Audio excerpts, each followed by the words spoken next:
यो WhatsApp guys, तो कैसे हम सभी लोग, welcome back to another blog. तो आपको पता है कि हम आए हैं ट्रिप पे। तो ये देखें कैसे माहौल बना हुआ, सारे टिकटॉक वगैरह बना रहे हैं। तो हम आए हैं स्वाद में मालम जब्बा के। हम एक पॉइंट पे खड़े हैं, ये हमारी गाड़ी है, पॉइंट पे खड़े हुए हैं हम, जो कि इतना अच्छा व्यू है ना, कसम से मैं आपको क्या बताऊँ। रिवील कर दूँ, 3, 2, 1। ये चेक करें, ये व्यू चेक करें, मैं आपको यहाँ से दिखाता हूँ। ये देखें, ये पहाड़ ही पहाड़ है।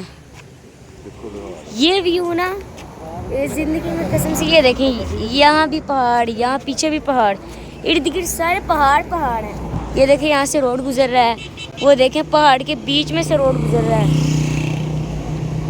तो ये सब बंदे मेरा पहला एक्सपीरियंस है, तो बड़ा मज़ा आया मुझे भी।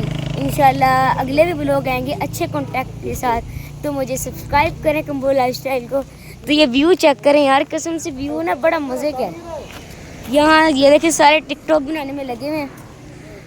हमने यहाँ रेस्ट किया है, देखें ये सारे यहाँ टिकटॉक बना रहे हैं। तो मिलते हैं इंशाल्लाह नेक्स्ट ब्लॉग में अच्छे कॉन्टैक्ट के साथ। तब तक के लिए अल्लाह हाफिज़।